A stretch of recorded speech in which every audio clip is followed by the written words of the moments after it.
En lo profundo de la selva amazónica acecha un antiguo y letal hongo parásito. Se llama Cordyceps sinensis, u hongo serpiente. Este hongo ha existido en la Tierra durante al menos 45 millones de años, mucho más tiempo que la historia de la civilización humana.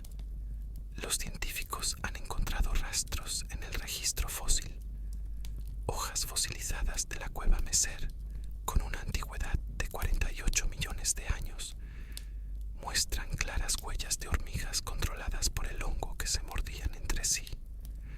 Esto no es ciencia ficción, es un arma biológica real, un sistema de control parasitario perfectamente diseñado por la naturaleza. Cuando una hormiga carpintera busca alimento en el suelo de la selva, no se da cuenta de que está caminando sobre una trampa mortal. Millones de esporas del hongo flotan en el aire, esperando silenciosamente un huésped adecuado. Cuando las esporas se adhieren al caparazón de la hormiga, se produce la catástrofe. Estas esporas secretan enzimas especiales, utilizando presión mecánica y sustancias químicas para romper el duro caparazón de la hormiga. Se introducen en el cuerpo de la hormiga y comienzan a multiplicarse en las fibras musculares. Los científicos han descubierto un detalle aterrador. Las células fúngicas se acumulan en grandes cantidades alrededor del cerebro de la hormiga y en su tejido muscular, pero nunca atacan directamente el cerebro. No necesitan destruir el centro de control, simplemente lo capturan. El hongo secreta sustancias neuromoduladoras como el butirato de guanina y la esfingosina, compuestos que actúan directamente sobre los sistemas nerviosos central y periférico de la hormiga. Imagina que tu cuerpo ya no te pertenece. Tus extremidades se mueven a voluntad. Tu cerebro sigue funcionando, pero has perdido el control. Así es como se manipula a las hormigas.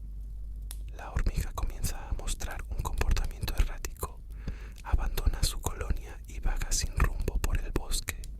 Sus compañeras son incapaces de reconocer la infección porque en las primeras etapas el hongo enmascara perfectamente su presencia. Luego, en el preciso momento después de la infección, generalmente alrededor del mediodía, la hormiga infectada comienza a trepar. En la selva tropical, trepa por la nervadura central de una hoja.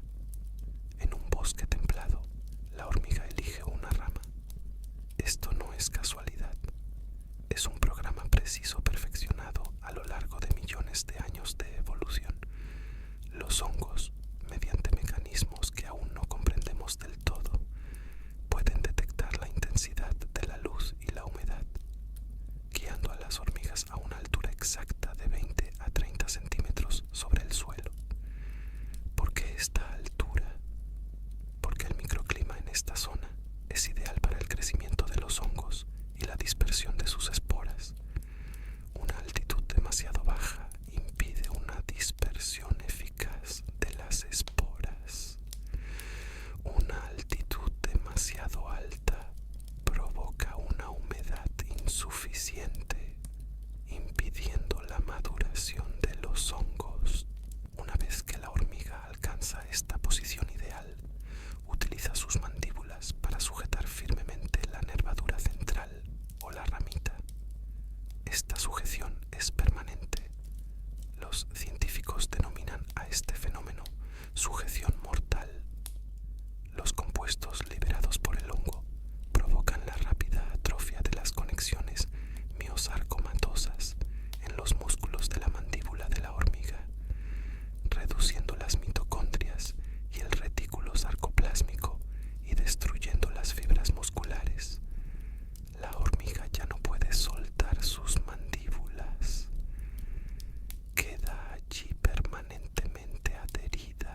y se establecieron apresuradamente bases de emergencia y campos de refugiados para evacuar a las personas desplazadas que huían de los infectados.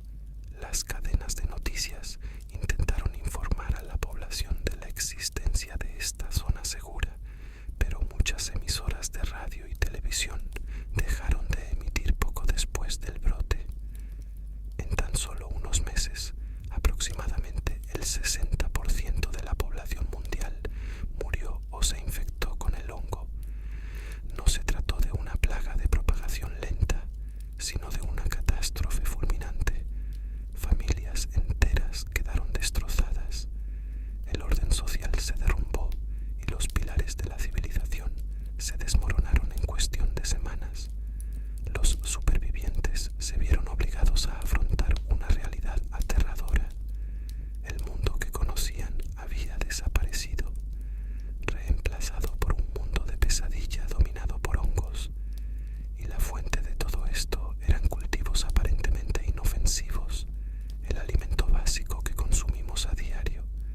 El hongo había encontrado el huésped perfecto, y la cadena de suministro global de la humanidad se convirtió en una vía rápida para su propagación. Cuando el hongo Cordyceps sinensis invade el cuerpo humano, no transforma inmediatamente al huésped en un monstruo. La infección es un proceso gradual e irreversible, como ver una película de terror a cámara lenta, donde cada fotograma es más perturbador que el anterior. En medio del caos de la epidemia, los investigadores médicos intentaron documentar este proceso, descubriendo que la infección se desarrolla en 4 fases distintas, cada una de las cuales profundiza aún más el control del hongo sobre el cuerpo humano. Examinemos esta aterradora transformación de humano a monstruo, comprendiendo cómo, en cada fase, quienes alguna vez fueron nuestros amigos, familiares y vecinos, pierden gradualmente su humanidad y se convierten en depredadores. La primera fase, llamada huida por los supervivientes, abarca el periodo de 2 a 48 horas después de la infección. Imagina que te acaban de picar o que has inhalado aire cargado de esporas. Al principio, quizás solo te sientas un poco mal, dolor de cabeza, fiebre, náuseas.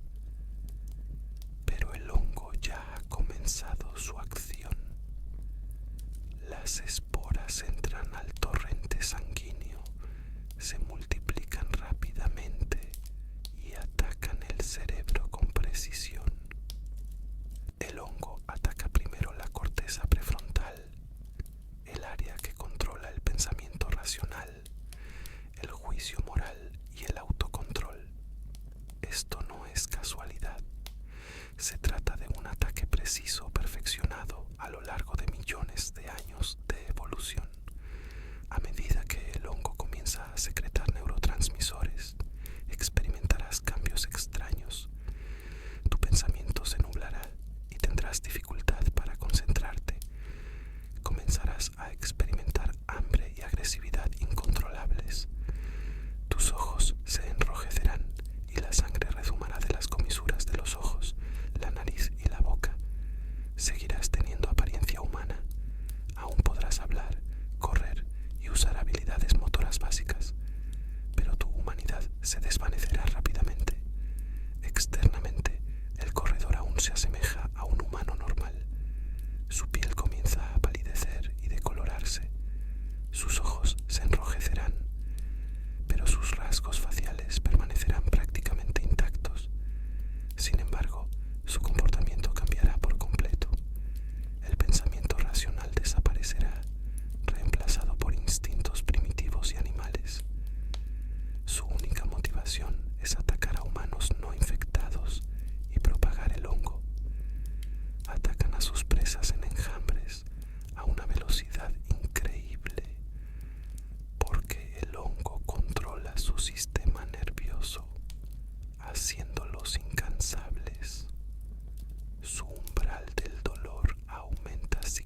no son gemidos de dolor, sino señales de caza enviadas por el hongo a su huésped, atrayendo a otros infectados cercanos. Muerden y arañan, intentando propagar el hongo a nuevos huéspedes.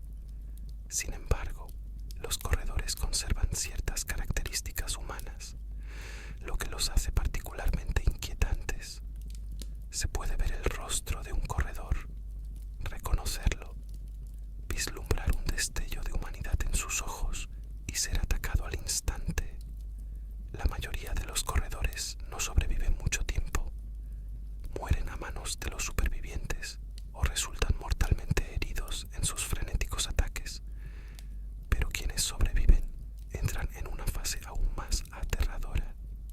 Entre 2 semanas y 1 año después de la infección, los supervivientes entran en la fase de latencia. Esta es, sin duda, la fase más peligrosa y astuta de la infección. Durante esta etapa, el hongo se ha arraigado y germinado en diversas partes del cuerpo del huésped. Se observan hongos creciendo en la cabeza y otras partes del cuerpo, formando protuberancias similares a percebes o tentáculos, lo que les confiere una apariencia aterradora, mitad humana, mitad hongo. La principal diferencia entre el acechador y el corredor radica en que, en esta fase, el hongo aprende a conservar ciertas partes clave del cerebro del huésped. Ya no se limita a controlar el sistema nervioso, sino que ejerce un control más sofisticado. El acechador conserva la vista, cierto grado de inteligencia y memoria, pero estas características humanas ahora sirven a los propósitos del hongo. Ya no ataca a ciegas a su presa como el corredor, sino que se vuelve astuto y estratégico. Se oculta en las sombras, se esconde tras los muebles e incluso se adhiere a las paredes, acechando como arañas, esperando a que la presa pase. Entrar en una zona infestada de acechadores puede hacer que ignores por completo el peligro que acecha cerca. Te acecharán en la oscuridad, analizando tus movimientos y buscando el momento perfecto para atacar. Gemirán y gritarán de dolor mientras el hongo controla su tejido muscular. Un proceso increíblemente doloroso. Sin embargo, este sufrimiento solo los vuelve más peligrosos, ya que intensifica sus instintos agresivos. Los acechadores pueden usar vestigios de la memoria humana para tender trampas y atacar a sus víctimas. Si alguna vez conocieron la distribución de un edificio, ese recuerdo permanece y el hongo lo usa para cazar con mayor eficacia. Conocen los mejores escondites y saben cómo acercarse a sus presas sin ser detectados. Esta combinación de inteligencia humana e instinto fúngico crea un depredador increíblemente letal. Los supervivientes temen a los acechadores, sobre todo porque nunca saben cuándo saltarán repentinamente de las sombras. Tras 1 año o más de infección, los supervivientes se transforman en oyentes. Uno de los monstruos más icónicos y aterradores del universo de The Last of Us. En esta etapa, el hongo invade por completo el rostro y la cabeza del huésped. Brota desde la parte superior de la cabeza, arrancando los ojos del infectado y reemplazándolos con una estructura que se asemeja a un coral o una flor. Este proceso desgarra por completo el rostro del huésped, haciendo que su cabeza parezca haber sido desgarrada desde dentro por el hongo. Los infectados quedan completamente ciegos, pero esto no los hace vulnerables a los ataques. Al contrario, los vuelve aún más peligrosos. Para compensar la pérdida de visión, los hongos les han otorgado la capacidad de ecolocalizar, de forma similar a los murciélagos o los delfines. Estos ecogatos emiten chasquidos distintivos que rebotan en paredes y objetos, lo que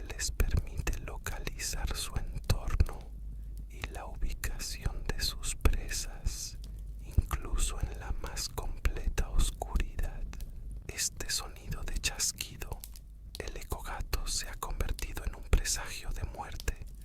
Cuando oigas este clic regular en los oscuros pasillos de un edificio abandonado, sabrás que un ecogato está cerca y pronto descubrirá tu ubicación exacta. En esta etapa, los hongos no solo alteran el sistema sensorial del infectado, sino que también mejoran significativamente sus habilidades físicas. Los hongos se calcifican en su piel, creando una armadura natural. Sus músculos se refuerzan con fibras fúngicas, haciéndolos mucho más fuertes que los humanos normales. Si un ecogato te atrapa, escapar es prácticamente imposible.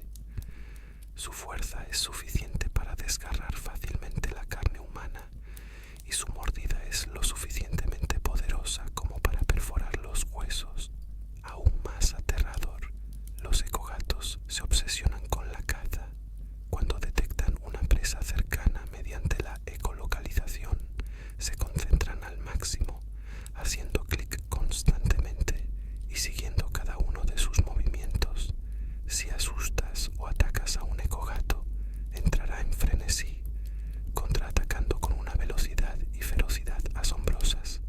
Ya no son tan fáciles de derrotar como en sus primeras etapas. Las armas comunes son casi ineficaces contra ellos, ya que su armadura fúngica absorbe la mayor parte del daño. Los oyentes pueden sobrevivir en esta etapa durante varios años, lo que significa que, 20 años después de la pandemia, el mundo está plagado de estos depredadores experimentados y extremadamente peligrosos. Se han adaptado por completo al mundo postapocalíptico, sabiendo cómo sobrevivir entre ruinas, cómo encontrar presas y cómo evitar las trampas de los supervivientes. Suelen congregarse en lugares oscuros y húmedos como sótanos, alcantarillas, hospitales abandonados y estaciones de metro. El hongo puede seguir creciendo y reproduciéndose. Cuando la infección persiste durante años, normalmente de 10 a 15 años o incluso más, algunos oyentes evolucionan a la forma final de la infección, el behemoth. Estas criaturas son casi completamente no humanas. Son fortalezas móviles creadas por el hongo, reservorios de la naturaleza. En esta etapa, el hongo ha engullido por completo el cuerpo del huésped, transformándolo totalmente desde dentro. El nombre behemoth proviene de su hinchazón y expansión hasta alcanzar un tamaño enorme. Esto no es un signo de obesidad, sino más bien de la multiplicación masiva del hongo. Sus cuerpos están cubiertos por gruesas placas de armadura fúngica que se han calcificado y endurecido hasta un grado casi impenetrable. Ni siquiera el fuego directo de escopetas puede penetrar la armadura de un behemoth. Las balas simplemente son absorbidas o desviadas por la capa de hongo. Los behemoths crecen en altura, anchura y fuerza. Su estructura corporal ha sido completamente transformada por el hongo. Las fibras musculares son reemplazadas por hifas fúngicas, pero estas hifas son más fuertes y resistentes que el músculo humano. Los behemoths poseen una fuerza increíble. Pueden desgarrar la carne humana con sus propias manos, demoler un muro de hormigón de un solo golpe y volcar un coche. Si Megatron te atrapa, es muerte instantánea. Te arrancará la cabeza con facilidad. Sin embargo, la habilidad más aterradora de Megatron no es su fuerza ni su armadura, sino su uso de hongos como armas. Los Megatrons están cubiertos de esporas de hongos, repletas de una gran cantidad de esporas letales. Cuando se sienten amenazados, pueden arrancarse estas esporas del cuerpo y lanzarlas como granadas. Estas bombas de hongos explotan al impactar, liberando una nube letal de esporas. Quien inhale estas esporas se infecta en cuestión de horas. Esto convierte a los Megatrones en una amenaza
su ataque, ardiendo hasta que la estructura del hongo finalmente colapse. Estas 4 etapas representan la transformación completa de los humanos en marionetas fúngicas, cada una más aterradora e inhumana que la anterior. Este es el verdadero horror de la infección por Cordyceps. No mata al instante, sino que los transforma gradual y sistemáticamente en algo más.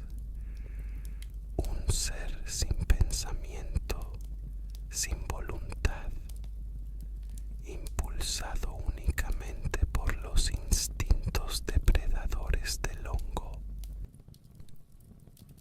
Comprender las aterradoras etapas de la infección por Cordyceps es fundamental, pero la pregunta más importante es: ¿cómo se propaga este hongo mortal de un huésped a otro? ¿Por qué algunos lugares se convierten en trampas mortales mientras que otros son relativamente seguros? En este mundo dominado por los hongos, el conocimiento es la clave para la supervivencia. Examinemos los mecanismos de transmisión de la infección y las duras pero esenciales reglas de supervivencia, resumidas por quienes han sobrevivido. Hay 3 formas principales de propagación de la infección, todas igualmente mortales, pero de maneras diferentes. La primera y más directa es a través de una mordedura. Cuando una persona infectada te muerde, su saliva contiene una concentración extremadamente alta de esporas y células de hongos. No se trata de una simple infección bacteriana o viral.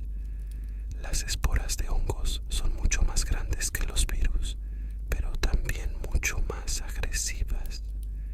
Cuando los dientes de una persona infectada rompen la piel, miles de esporas penetran inmediatamente la herida y se propagan rápidamente por todo el cuerpo a través del torrente sanguíneo. La velocidad de transmisión de los hongos es asombrosa. Una vez en el torrente sanguíneo, las esporas comienzan a germinar en cuestión de minutos, formando hifas. Estas hifas, como pequeñas raíces, comienzan a extenderse hacia afuera, buscando tejidos ricos en nutrientes. Su objetivo principal es el cerebro, ya que controlar el comportamiento del huésped es crucial para la supervivencia y reproducción del hongo. Desde la picadura hasta los primeros síntomas suelen transcurrir de 2 a 6 horas. Las víctimas comienzan a experimentar fuertes dolores de cabeza, fiebre, náuseas y desorientación. Entre las 12 y las 24 horas, los síntomas empeoran drásticamente.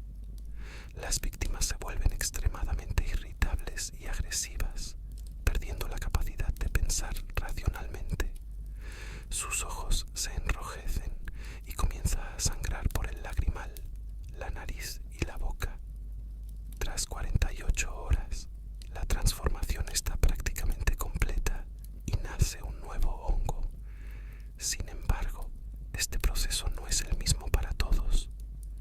Las diferencias individuales influyen en la velocidad de la infección. Las personas sanas con un sistema inmunitario fuerte pueden resistir algunas horas más, pero el resultado final siempre es el mismo. Los niños y los ancianos suelen transformarse más rápido porque su sistema inmunitario es más débil.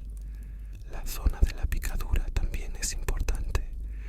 Las picaduras en la cabeza o el cuello provocan una infección más rápida porque el hongo tiene un acceso más directo al cerebro.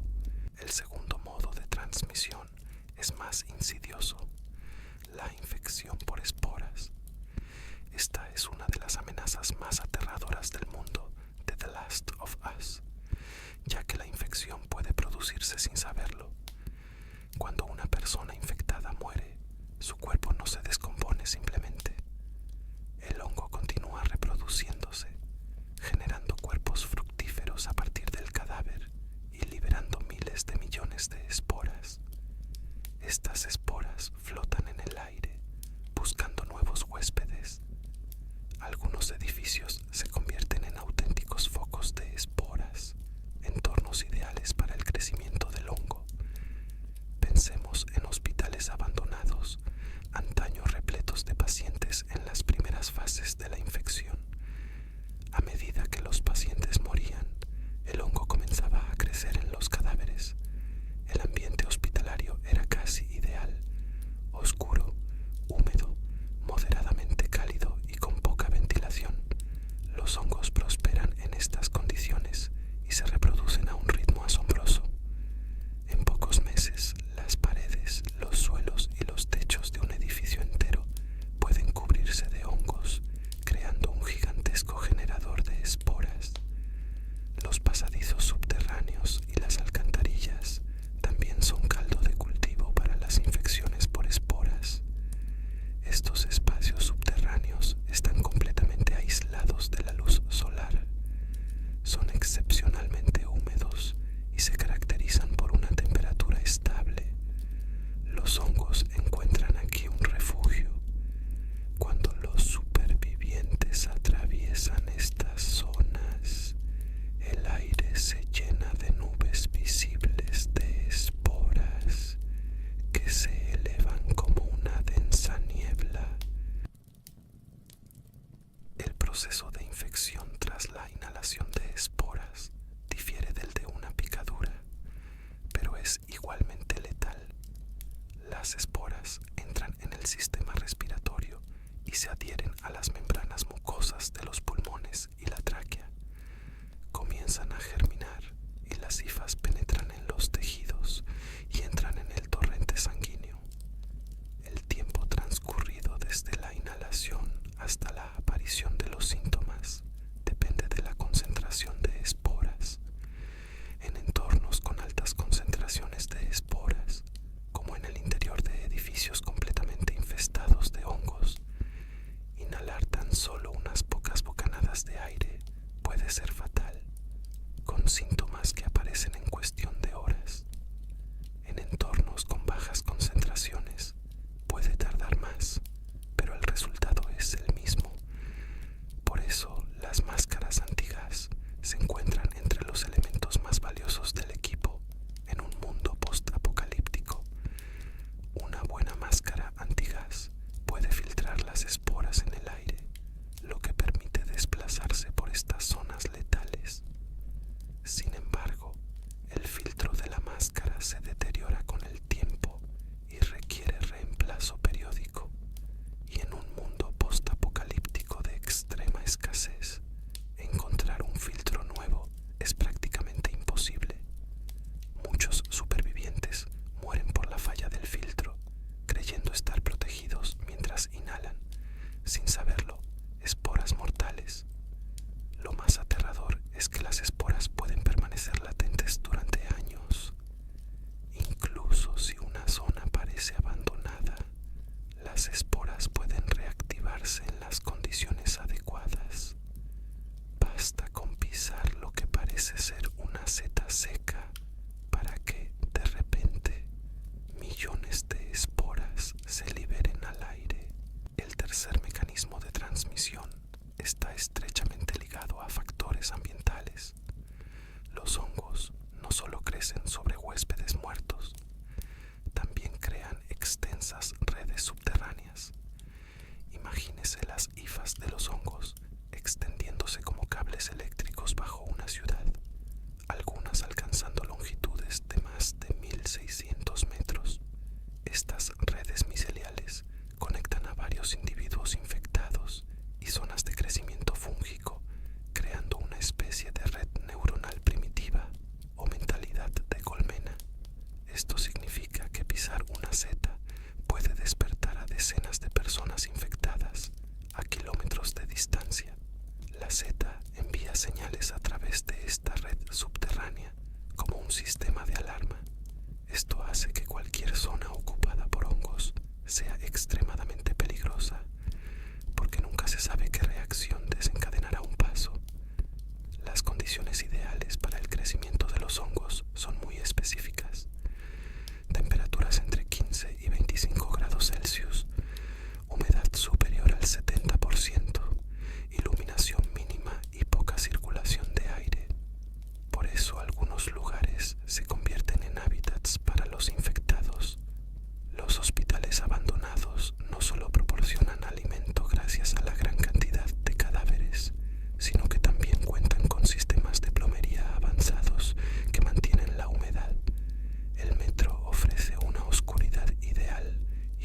hojas de hongos cuelgan del techo y al tocarlas se liberan nubes de esporas. El suelo estaba cubierto de raíces de hongos que producían un crujido inquietante al pisarlas. En un entorno así, incluso sin individuos infectados, la concentración de esporas en el aire era tan alta que podía causar la muerte en cuestión de minutos. Al comprender estos mecanismos de transmisión, los supervivientes desarrollaron un estricto conjunto de reglas de supervivencia. Estas reglas eran brutales, a veces incluso inhumanas, pero necesarias. En este mundo postapocalíptico, la compasión podía significar la muerte. Regla número 1. Cualquier persona mordida debe ser aislada inmediatamente, sin excepciones ni argumentos. Incluso si la persona mordida era un familiar cercano o un amigo, debía ser aislada o ejecutada de inmediato. Suena cruel, pero dada la rapidez y letalidad de la infección, era la única solución. Muchas comunidades fueron aniquiladas rápidamente por la indecisión. Alguien dijo: esperemos a ver qué pasa. Y en 24 horas, la persona mordida comenzó a huir, atacando a decenas de personas. El establecimiento de zonas de cuarentena se convirtió en la única forma de civilización que quedaba. La Agencia Federal de Respuesta a Desastres estableció zonas de cuarentena en las principales ciudades, utilizando altos muros, cercas electrificadas y soldados armados para impedir el paso de los infectados.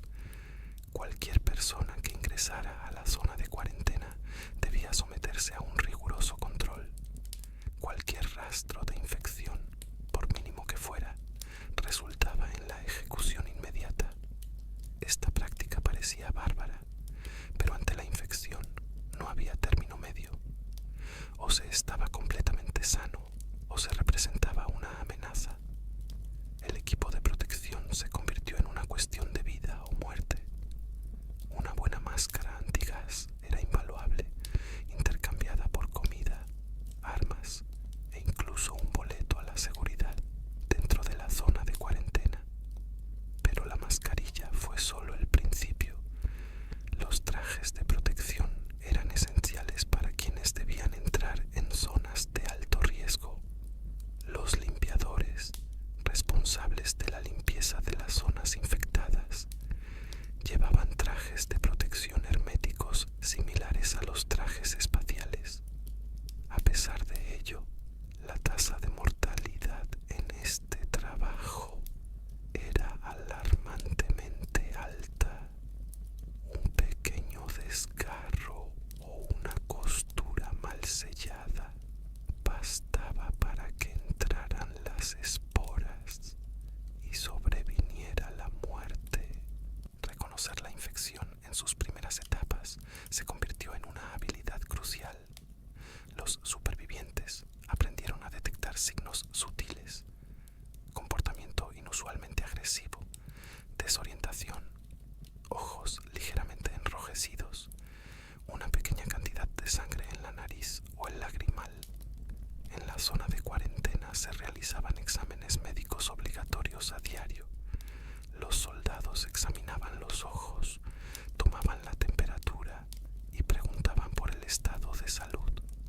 Cualquier anomalía conllevaba el aislamiento inmediato y una observación más exhaustiva. Esta vigilancia constante creó una atmósfera de paranoia en la que la gente sospechaba y se delataba mutuamente. Pero este era el precio de mantener la seguridad de la comunidad. La humanidad luchó bajo estas crueles condiciones.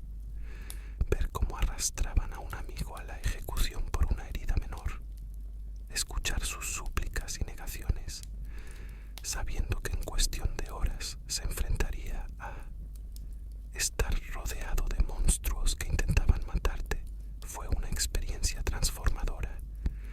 Muchos supervivientes se insensibilizaron y se volvieron insensibles, porque demasiada emoción significaba demasiado demasiado dolor. Otros lucharon por conservar su humanidad, arriesgándolo todo para salvar a quienes ya podrían estar infectados. Estas personas generalmente no vivían mucho tiempo. El mundo postapocalíptico no dejaba lugar para el heroísmo, solo para el pragmatismo y el frío cálculo. Pero incluso en esta desesperación, la humanidad seguía buscando esperanza. Los científicos trabajaban arduamente en laboratorios subterráneos, intentando encontrar una cura o una vacuna. La organización Luciérnaga, un grupo rebelde, afirmaba estudiar hongos buscando debilidades humanas.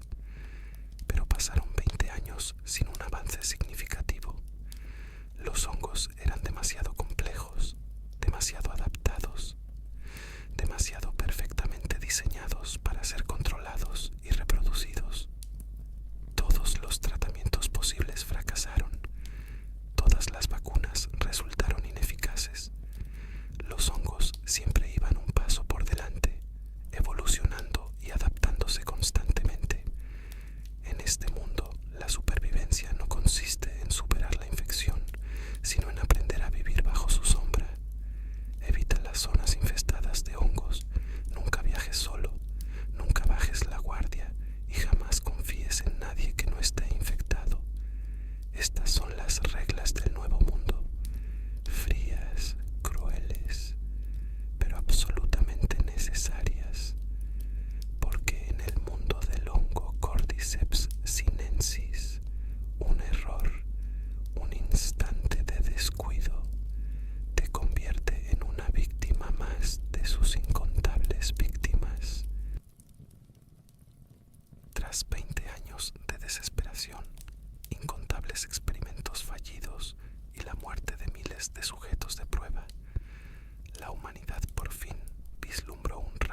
sistema inmunitario.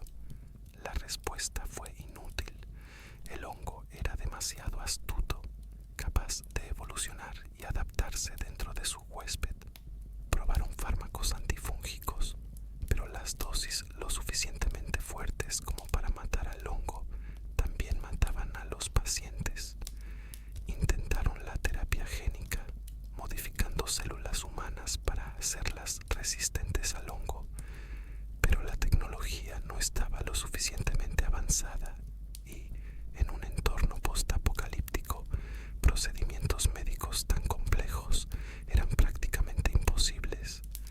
Analizaron a cientos de personas infectadas con la esperanza de encontrar un patrón, una laguna legal que pudieran aprovechar, pero todas siguieron la misma trayectoria fatal: infección, transformación, muerte, sin excepciones, sin mutaciones, sin esperanza, hasta que apareció Ellie. La historia de Ellie comienza en medio del caos de la epidemia, en un momento desesperado de 2013. Su madre, Ana, fue perseguida por individuos infectados durante el parto y huyó a una granja abandonada. Allí, entre el miedo y el dolor, luchando contra el individuo infectado, nació Ellie.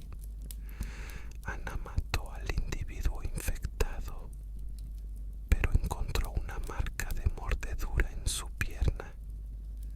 Sabía lo que significaba. Sabía que solo le quedaban unas pocas horas. Al darse cuenta de que la habían mordido, Ana cortó inmediatamente el cordón umbilical, separando a la recién nacida Ellie de ella.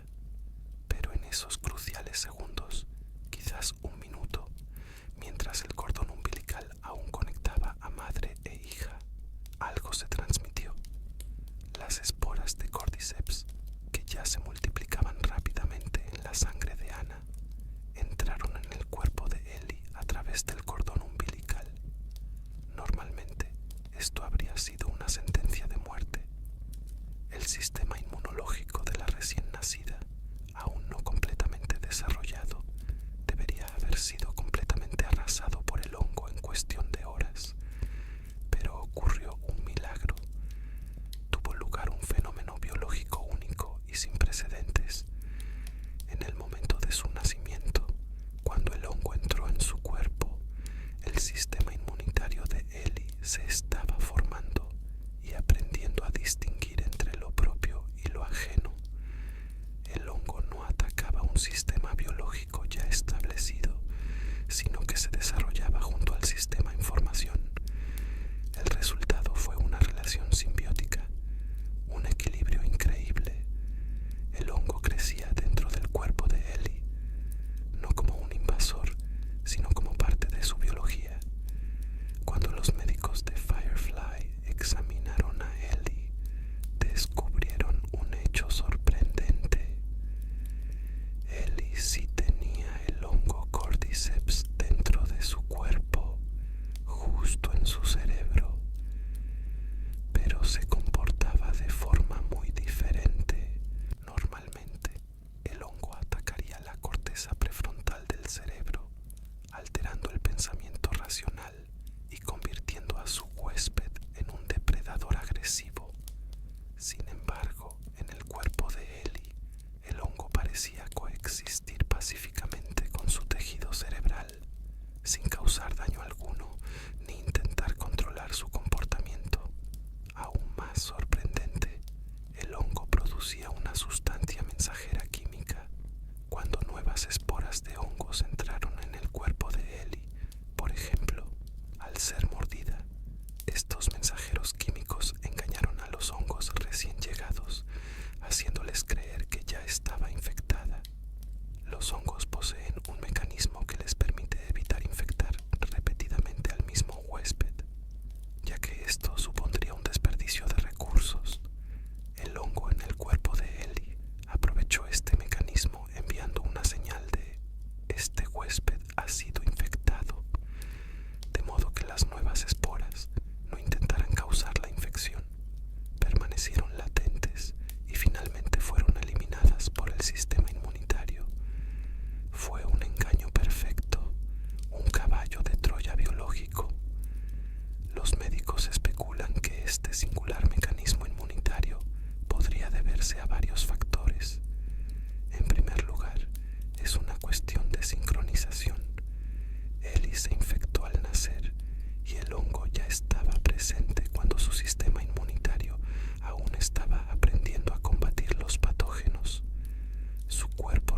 reconoció al hongo como parte de ella en lugar de una amenaza externa. En segundo lugar, podría ser genético. Es posible que Anna tenga una mutación genética que le permita a su sistema inmunitario combatir mejor el hongo, una mutación que se transmitió a Ellie y se fortaleció al coexistir con el hongo en su cuerpo. En tercer lugar, el propio hongo podría haber mutado. Durante la transmisión de Anna a Ellie en el entorno único del cordón umbilical, el hongo podría haber mutado, perdiendo su agresividad y convirtiéndose en un organismo simbiótico. Sin embargo, esto es solo una especulación. Nadie comprende realmente el mecanismo exacto de la inmunidad de Ellie. Los médicos de Firefly creen que si logran extraer este hongo en particular del cerebro de Ellie, cultivarlo en el laboratorio y recrear los mensajeros químicos, podrían desarrollar una vacuna o un tratamiento que se podría administrar a otras personas. La teoría es simple. Inyectar estos mensajeros químicos en el cuerpo haría que cualquier espora del hongo que ingresara reconociera al huésped como ya infectado, otorgándole así inmunidad. Sin embargo, existe un grave problema, un obstáculo terrible e insuperable. Para extraer este hongo, los médicos deben acceder al cerebro de Ellie. Más concretamente, deben extirparle una sección de la corteza cerebral, donde el hongo prolifera con mayor densidad y donde las sustancias mensajeras se producen a un ritmo máximo. Esta operación es fatal, completamente fatal. Ellie no saldrá viva del quirófano. Este es el kit del dilema ético de The Last of Us. Un problema moral para el que no existe una única respuesta correcta. ¿Cómo se debe sopesar la vida de una niña de 14 años frente a la posible salvación de toda la humanidad? Desde una perspectiva utilitarista, la respuesta parece obvia. La vida de una persona, incluso una inocente, no se puede comparar con la de millones, incluso miles de millones. Si la muerte de Ali puede acabar con la plaga y permitir que la humanidad reconstruya la civilización, entonces este sacrificio merece la pena, incluso es necesario. Marlene, líder de las Luciérnagas y amiga de la madre de Ali, lo ve así. Ama a Ali, se preocupó por ella, lleva años luchando, pero también cree en el bien común. Cree que Ali lo entenderá y estará dispuesta a hacer este sacrificio porque es la única oportunidad de salvar el mundo. Pero desde otra perspectiva, desde el punto de vista de los derechos y la dignidad individual, esta decisión es terrible e inmoral. A Ali no se le preguntó, no se le dio opción. La anestesiaron, la prepararon para la cirugía y nadie le dijo la verdad. Era solo una niña. Tenía sueños, un futuro y su propia vida. ¿Quién tiene derecho a decidir que su vida es menos importante que la de otra persona? ¿Quién puede garantizar que este sacrificio realmente conduzca a una vacuna? Porque ni siquiera el médico de Firefly estaba completamente seguro de que funcionaría. Dijo que pensaba que podría conducir a una cura, pero también admitió que no estaba seguro de por qué Ellie era inmune. No era una solución garantizada, era una suposición fundamentada, una hipótesis científica. Iban a matar a una persona viva y conocida por una cura hipotética e incierta. Desde la perspectiva de la ética médica, esto viola el principio fundamental. Ante todo, no hacer daño. El deber de un médico es tratar a los pacientes, salvar vidas, no sacrificarlas con fines experimentales, incluso en las circunstancias más desesperadas, incluso cuando el futuro de toda la humanidad está en juego. nuestra humanidad. Si abandonamos nuestros principios morales en aras de la supervivencia, ¿salvaremos a la humanidad o nos convertiremos simplemente en supervivientes sin alma? No hay respuestas sencillas a estas preguntas. Por eso la historia de Ellie es tan conmovedora y desgarradora. Ella representaba la esperanza, pero esa esperanza tuvo un precio: la vida. Ella fue un milagro, pero ese milagro requirió sacrificio. En un mundo postapocalíptico donde la desesperación reina, la presencia de Ellie nos recuerda que incluso en los momentos más oscuros, la vida puede abrirse camino. Pero también nos recuerda que la esperanza a veces conduce a decisiones imposibles, obligándonos a considerar hasta dónde estamos dispuestos a llegar, qué estamos dispuestos a sacrificar, y si, al hacerlo, perderemos lo que nos hace humanos. Han pasado 20 años y el mundo es irreconocible. Si pudieras mirar la Tierra desde arriba, verías un planeta completamente diferente. Las otrora bulliciosas metrópolis ahora están cubiertas de biomasa verde y marrón. Los rascacielos están invadidos por enredaderas y hongos, y las calles se han llenado de vegetación, convirtiéndose en senderos para la fauna silvestre. Esto no es un simple retorno a la naturaleza, sino el nacimiento de un nuevo ecosistema, una tierra posthumana dominada por hongos. En los primeros años de la pandemia, la humanidad luchó por mantener el orden, defender las ciudades y controlar la propagación de la infección. Pero los hongos eran demasiado fuertes, demasiado adaptables, demasiado implacables. No necesitaban alimento ni agua, solo materia orgánica y un entorno adecuado. Cuando la humanidad abandonó las ciudades y los supervivientes se refugiaron en zonas de cuarentena, la naturaleza comenzó su conquista. Pero esta no es la naturaleza como la conocemos. Es un nuevo mundo transformado por los hongos. El hongo Cordyceps ha cambiado los cimientos de todo el ecosistema. Crea una vasta red de hifas bajo tierra que se extiende por kilómetros y conecta diversas zonas infectadas. Esto no es un crecimiento aleatorio, sino una estructura organizativa similar a una red neuronal. El hongo parece comunicarse de forma primitiva a través de estas conexiones subterráneas. Cuando se altera el hongo en una zona, los individuos infectados en otras zonas reaccionan como distintas partes de un organismo gigante. En algunas ciudades, manzanas enteras de edificios se convierten en zonas de exclusión. El aire en estas zonas está lleno de nubes letales de esporas, y el interior de los edificios está completamente colonizado por el hongo, formando densas biopelículas. Paredes, suelos, techos. Todas las superficies están cubiertas por el hongo, que pulsa y respira.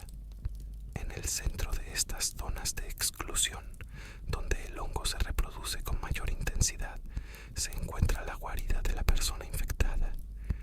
No se trata de agrupaciones aleatorias, sino de hábitats fúngicos cuidadosamente orquestados. Decenas, incluso cientos, de individuos infectados se reúnen, sus cuerpos unidos por el hongo, creando un agregado simbiótico.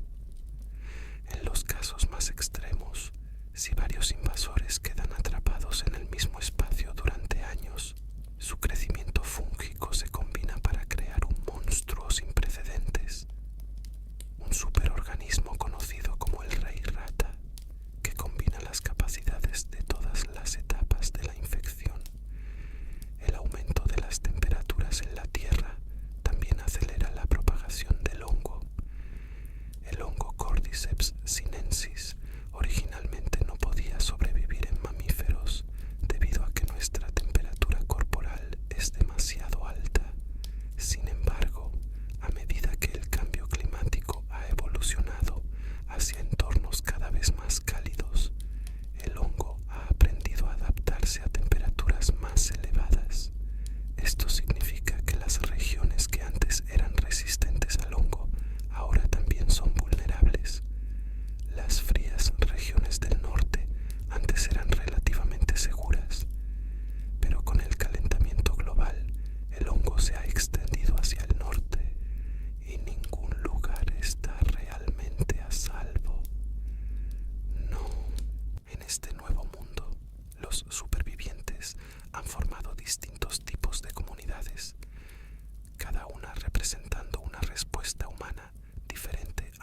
estrés extremo. Los asentamientos humanos más grandes son zonas de cuarentena gestionadas por la Agencia Federal de Respuesta a Desastres. Estas zonas constituyen el núcleo de las ciudades, protegido por altos muros, vallas electrificadas y soldados armados. Sin embargo, la protección tiene un precio. La vida en las zonas de cuarentena es opresiva, militarizada y carente de libertad. La Agencia Federal de Respuesta a Desastres impone la ley marcial, racionando estrictamente los alimentos y suministros y castigando severamente cualquier infracción. Los residentes viven con miedo constante, no solo a los infectados en el exterior, sino también a las fuerzas del orden en el interior.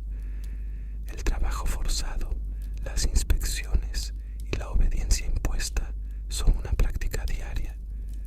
Esto no es una sociedad democrática, es una dictadura de la supervivencia. Pero incluso ante esta opresión, las zonas de cuarentena aún conservan vestigios de civilización. Hay electricidad, centros médicos y escuelas donde los niños pueden aprender. La gente se esfuerza por mantener una apariencia de normalidad, aunque ésta sea distorsionada y opresiva. Sin embargo, no todos aceptan esta situación. Las luciérnagas son un grupo de resistencia que cree en la libertad y en la posibilidad de reconstruir una sociedad democrática. Las luciérnagas libran una guerra de guerrillas constante contra la Agencia Federal de Respuesta a Desastres, interrumpiendo sus operaciones, ayudando a los oprimidos y buscando una cura para la infección. Pero las luciérnagas no son santas. Sus métodos son igualmente brutales y sus acciones se cobran vidas inocentes. En este mundo postapocalíptico, la línea entre revolución y terrorismo se difumina. Las luciérnagas representan la esperanza, pero también un idealismo peligroso que no se detendrá ante nada para lograr sus objetivos. Fuera de la zona de cuarentena, los supervivientes han establecido comunidades independientes. Algunas de ellas son destellos de esperanza, como la comunidad de la presa de Tommy. Este asentamiento, construido alrededor de una central hidroeléctrica abandonada en Wyoming, tiene acceso a electricidad, agricultura y un sistema de defensa bien organizado. Sus habitantes se esfuerzan por crear una sociedad más humana, un lugar de principios y dignidad. No recurren a la violencia ni al miedo, sino a la cooperación y la ayuda mutua. La comunidad de la represa demuestra que, incluso en los momentos más oscuros, la humanidad aún posee la capacidad de generar bondad y esperanza. Se percibe la risa de los niños, el calor familiar y los planes para el futuro. Sin embargo, estas comunidades son raras y frágiles. Requieren vigilancia y defensa constantes. Un solo error puede acarrear la destrucción. También existe otro tipo de superviviente: ladrones, bandidos, caníbales. La secta davidiana es un claro ejemplo de la depravación humana. Este grupo perdió toda restricción moral durante el apocalipsis. Cazaban a otros supervivientes no solo por recursos, sino también por alimento.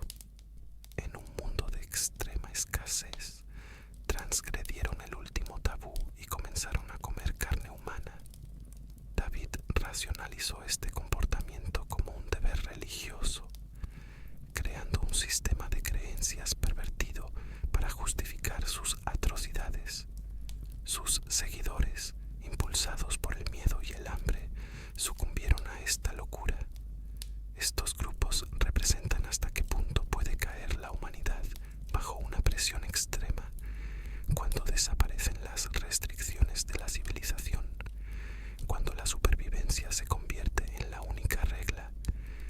Los humanos pueden convertirse en monstruos más aterradores que los infectados. Esto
respuesta es sí. Los humanos somos una especie extraordinariamente adaptable. Sobrevivimos a la edad de hielo, prosperamos en desiertos y selvas y encontramos maneras de sobrevivir en las condiciones más extremas. La infección por Cordyceps representa una terrible amenaza, pero no es invencible.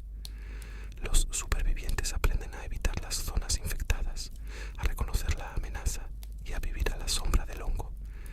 Existe una idea aún más radical. Pueden coexistir los humanos y las personas infectadas. Suena absurdo, pero consideremos el caso de Ellie. El hongo en su cuerpo coexistía pacíficamente con ella, perjudicándola e incluso proporcionándole inmunidad. ¿Qué pasaría si esta relación simbiótica pudiera recrearse? ¿Qué pasaría si los humanos aprendieran a coexistir con los hongos en lugar de combatirlos? Esto representaría un cambio radical en nuestra comprensión de las infecciones, aceptando a los hongos como parte permanente del ecosistema terrestre, quizás incluso como parte de la biología humana. Esta idea resulta desagradable para muchos, pero en un mundo con opciones limitadas, la adaptación puede ser más práctica que la resistencia. ¿Acaso los hongos terminarán dominando la Tierra por completo? En cierto modo, ya lo han hecho. Un planeta otrora dominado por los humanos, ahora está siendo moldeado por los hongos. Pero el objetivo de los hongos no es exterminar a la humanidad. Simplemente quieren sobrevivir y reproducirse. Si los humanos encontramos maneras de sobrevivir sin amenazar a los hongos, si podemos vivir sin perturbar sus redes ni invadir su territorio, será posible un frágil equilibrio. Sería un mundo completamente diferente. Un mundo donde los humanos ya no serían la especie dominante, sino una de las muchas especies que comparten la Tierra con otras formas de vida. The Last of Us es más que una simple historia de zombies y supervivencia. Es una profunda exploración de la esencia de la humanidad. En las horas más oscuras, cuando la civilización se derrumba y la muerte es omnipresente, ¿qué nos sostiene? Es el amor. Es nuestra preocupación por los demás, incluso si esa preocupación puede llevarnos a la muerte. Es la moralidad. Es nuestra insistencia en el bien y el mal. Principios, aunque parezcan irrelevantes en un mundo postapocalíptico. ¿O es simplemente la voluntad de sobrevivir, nuestra obstinada determinación de no rendirnos, sin importar las dificultades? El viaje de Joel y Ellie revela todos estos elementos. Joel lo perdió todo, a su hija, su fe, convirtiéndose en un superviviente despiadado. Pero Ellie reavivó algo en su interior, una capacidad de amar que creía muerta. Su elección por ella, esa fatídica decisión en el hospital de Salt Lake City, revela el poder y la complejidad del amor. Eligió la vida de una persona por encima del futuro de la humanidad. ¿Fue egoísmo o heroísmo? ¿Fue la máxima expresión de amor o una traición a la humanidad? The Last of Us no nos da respuestas sencillas, porque no hay respuestas sencillas en la vida. Al concluir este viaje a través de la infección por Cordyceps,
¿Sacrificarías una vida inocente para salvar a la humanidad? ¿O elegirías el amor por encima del bien común? No hay respuestas correctas, solo las tuyas. Gracias